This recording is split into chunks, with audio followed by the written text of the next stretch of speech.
This is the New York City FC Pregame Live. Tonight, New York City FC look for a massive 3 points against a Supporters Shield leading FC Cincinnati. And now, here are your hosts, Glenn Crooks and Matty Lawrence.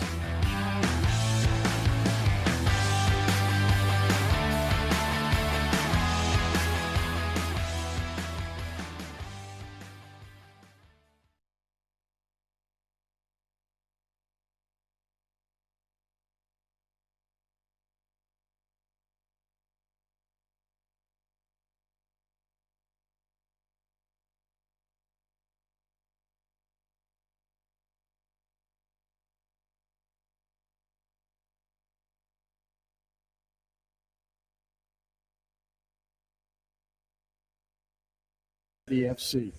There he is, ladies and gentlemen, Matty Lawrence. Me too.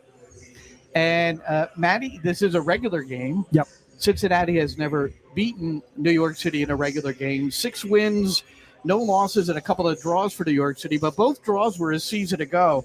And the thing I look back on, the first 6 games of the overall series, Matty, New York City all wins and outscored Cincinnati 22-4. But then the 4-4 draw last year and a 1-1 tie. And now Cincinnati has the momentum, obviously, as the top team in MLS, while New York City floundering of late, now 11th in the table in the Eastern Conference. Yeah, I think it's very hard to compare this FC Cincinnati team to the 2020 and the 2021 team. So I think it's almost irrelevant, the series victories for NYCFC, because everybody beat FC Cincinnati in 2020 and 2021. They only won 4 games in 23 games in 2020, only 4 games in 34 in 2021. It's a different animal we see now. Yeah. Even last year in 2022, they only won 12 games of their 34. So just about 30%, 33%, something like that, slightly more, 35%. This season, they've already won 10. They're only 2 off, and they've still got another 20 games to go. This is a team that have only lost 1 game of football out of 14 so far. Yes, we've seen that slow trajectory upwards, but it's become more than that. It's been a steep upward curve, hasn't it, now in 2023? They're a joy to watch. They seem to be very well coached, very well managed. And I think any team that's won that many games of football, 10 from 14, they believe in the coach and they believe in each other. And I know that sounds like something obvious, but you look at many other teams and there's little cliques and there's little pockets of superstars. Take Toronto FC, for example. FC Cincinnati seem to be all in this together, Glenn. And they're essentially doing it without Brenner, who the $13 million man who is going to transfer on July 1st, but he's in Brazil nursing an injury, and the word is that he's not even going to return to Cincinnati. But I don't think they are too bothered by that. Dominic Badji, coming in as a starter at striker, gets his first goal of the year, and it's the game winner at Colorado last week. Meanwhile, New York City, they started so brightly at Citi Field against Philadelphia in a rematch of the Eastern Conference Final. And unfortunately for New York City, the game, score-wise anyway, same result. City scores the first goal. Philadelphia answers with 3, and City drops it 3-1. Let's review the match a little bit and talk about that first half, Matty. And at the half-hour mark, as New York City was controlling the game, they were rewarded with this. And here's a takeaway by Ledesma. Well done to Sandy Rodriguez. Top of the D. Nice little move. Ledesma, is he taken down in the area? It doesn't matter because Gabby Panetta finishes off the rebound. Richie Ledesma is in pain at the top of the 6. He's rolling left and right. That was a true foul in there, but give Guido Gonzalez Jr. credit for allowing the play to continue as the ball squirted free to the left peg of Panetta. He first timed it past Andre Blake, and New York City in the 30th minute lead the Philadelphia Union 1-0. Well, this is absolutely magnificent from NYCFC. The interchange here from Santi Rodriguez and Richie Ledesma is absolutely magnificent. And we talk about people not bottling it. Richie Ledesma, he knows he's going to get wiped out by Damian Lowe, but he just toe pokes it to the side, and Gabby Pereira just strokes it into the back of the net. And as Glenn said, credit where credit's due. Guido Gonzalez Jr. could easily have blown up for a penalty.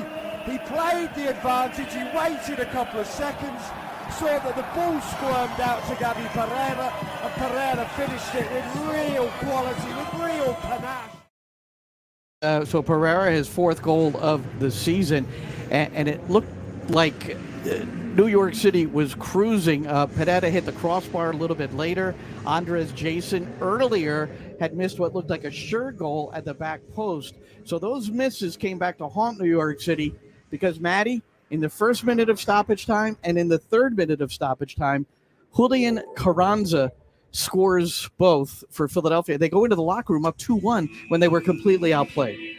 Well, they're shooting yourself in the foot and they're shooting yourself in both feet. And they did exactly that, didn't they, NYCFC? They were fantastic in the first half. I don't think that we're getting ahead of ourselves when we say that was the best 45 minutes of football, because it was 45. It was a good 45. They scored in the 46th minute. It's the best 45 minutes of football I've seen this season.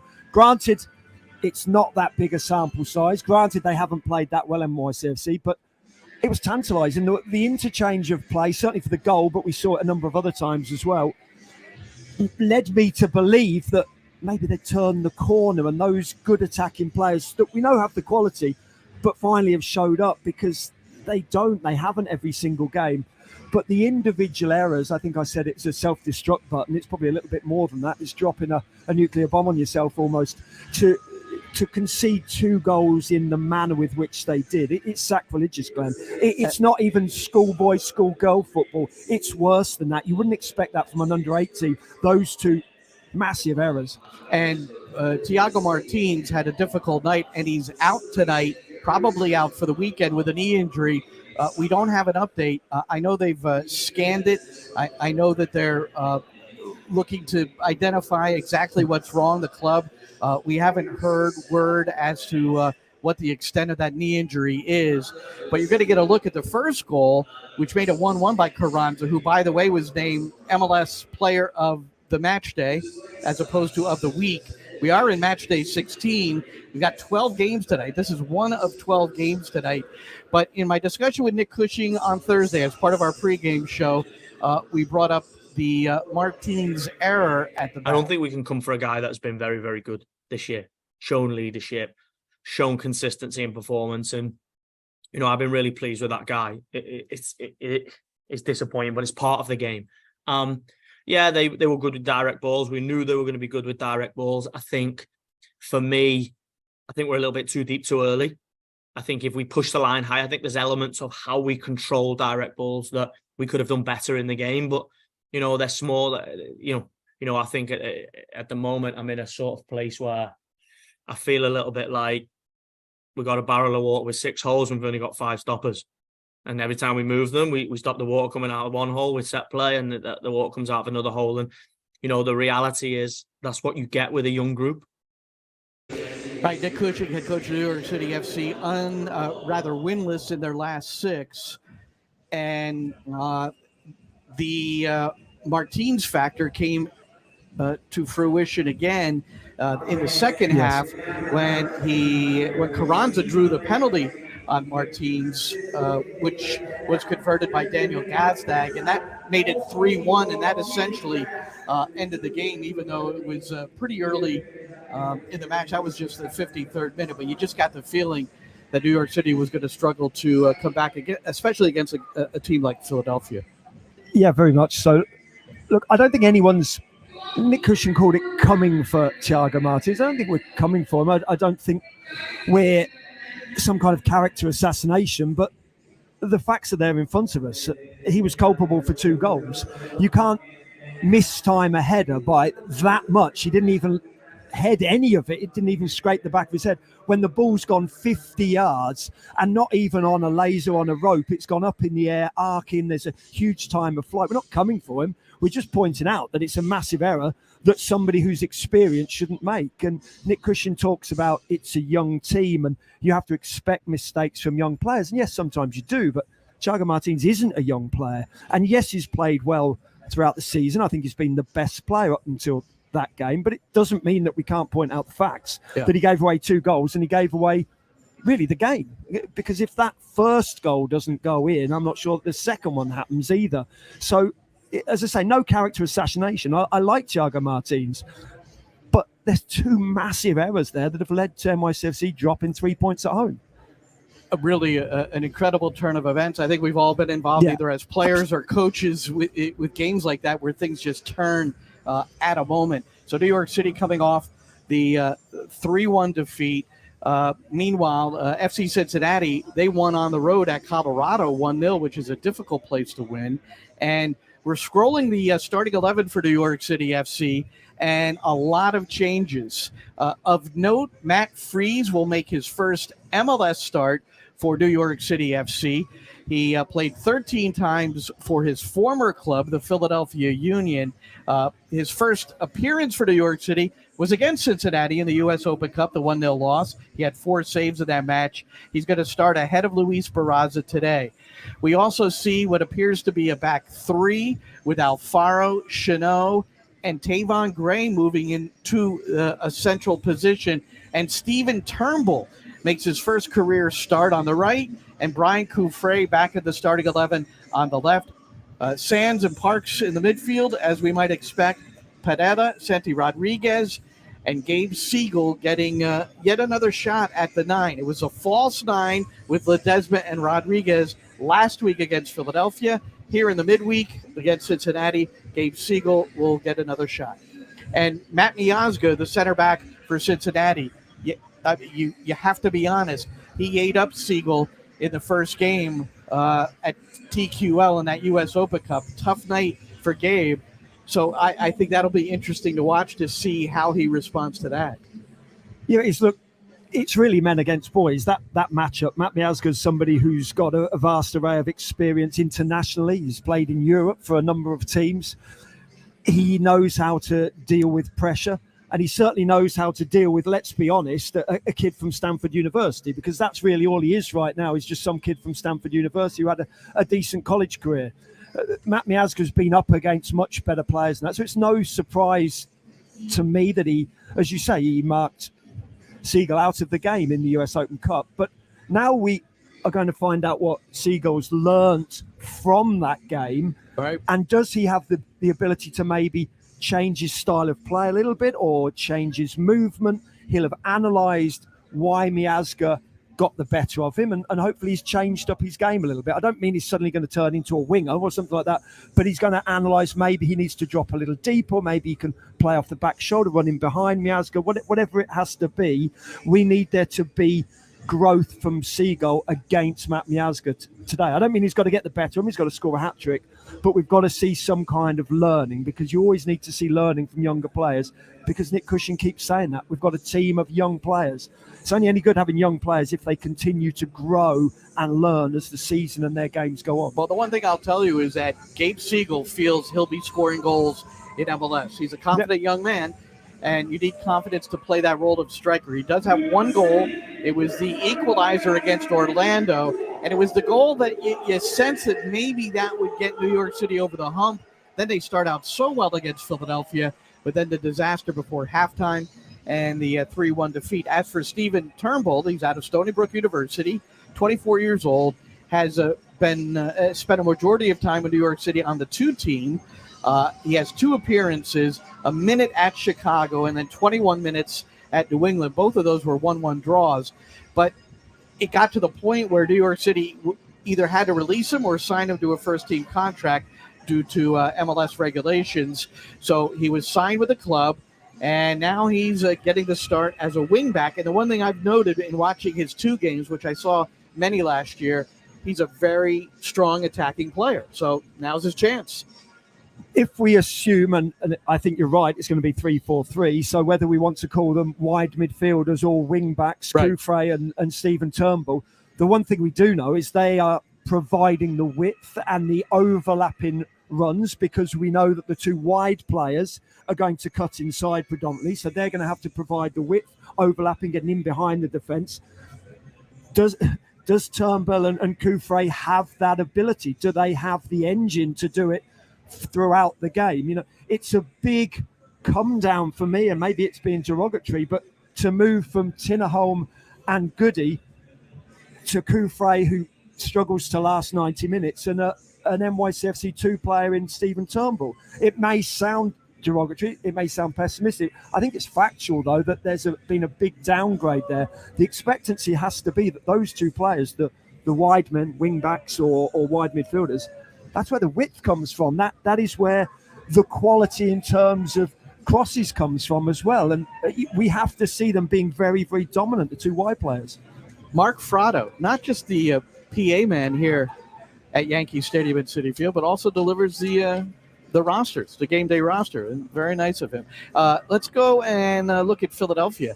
So the Union, they'll go with a fairly standard lineup. Cincinnati.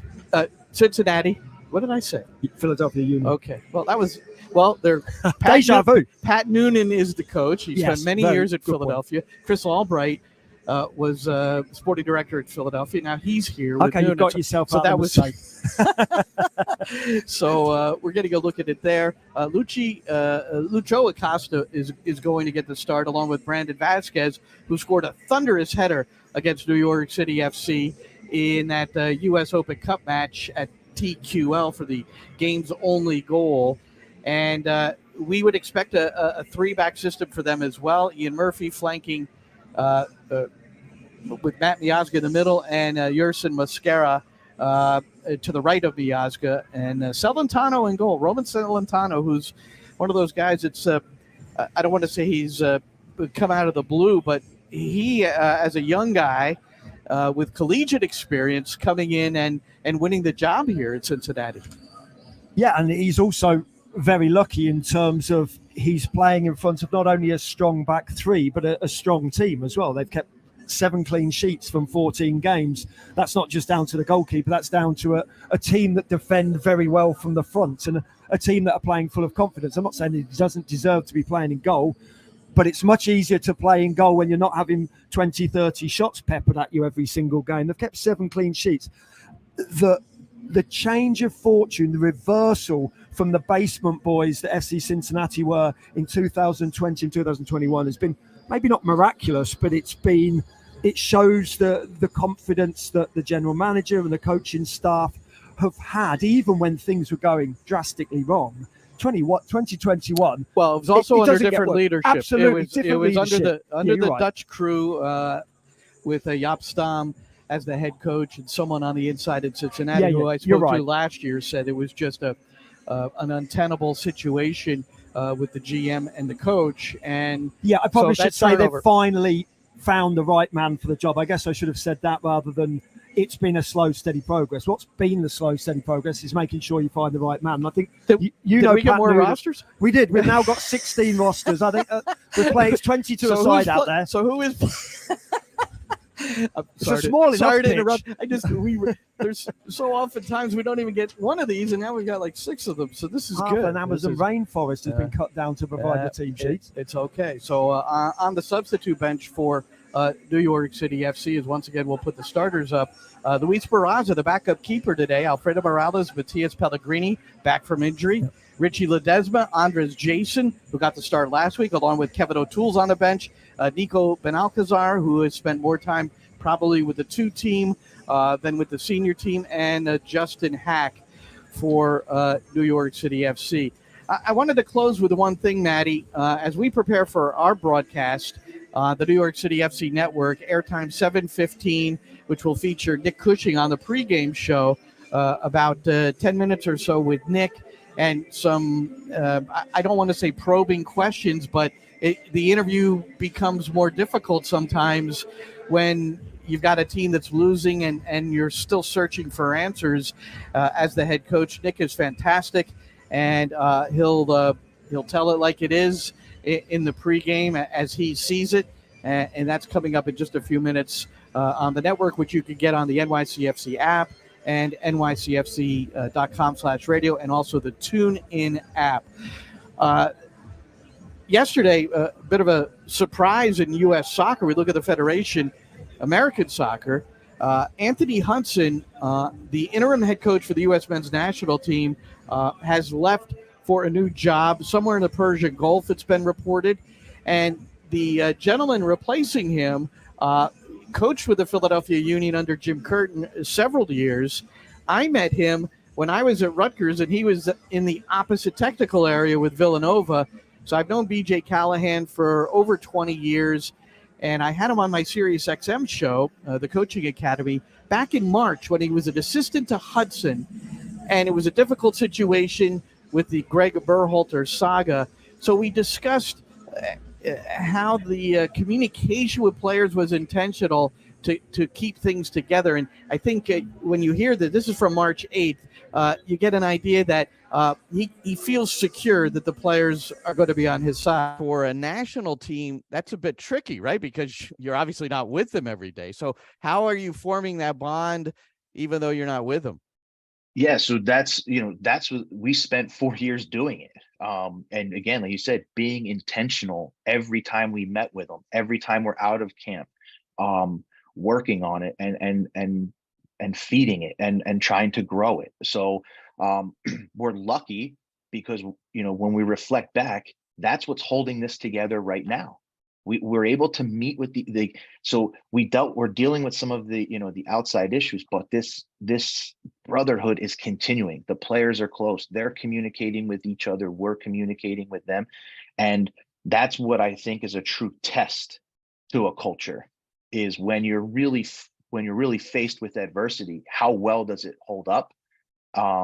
And, for me right now, we were able to see it firsthand a little bit in the January camp with, some of the guys from, that played in the World Cup, their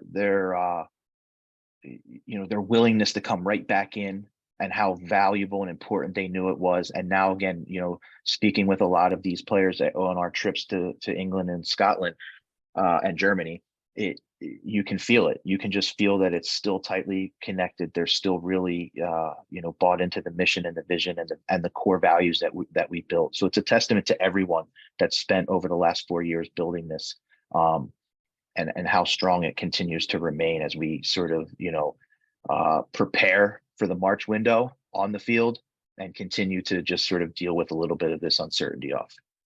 BJ Callahan, the new interim head coach of the U.S. men's national team. He'll have a presser tomorrow because he's announcing the roster for the Nations League coming up for the U.S. men. And interesting to see Matt Freese in goal, making his first MLS start for New York City FC. BJ, very familiar with Matt. I've talked to BJ about Matt and also Matt's goalkeeper coach, Phil Wedden, when he was in Philadelphia. They have such high regard for him, as has Nick Cushing and Rob Vertughian related to us. But remember, the oddity of Matt Freese is 2021 Eastern Conference Final. Andre Blake out with COVID. Matt Freese started against New York City FC in that come-from-behind 2-1 win en route to the MLS Cup. Now Freese playing for New York City.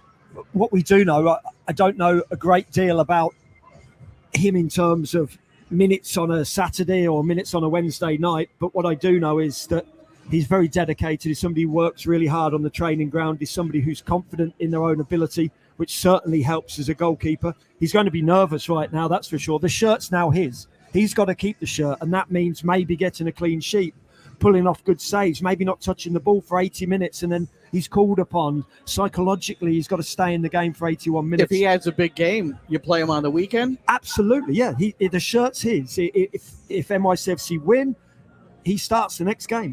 You have to. He is the starting goalkeeper right now. He's out there. He's started.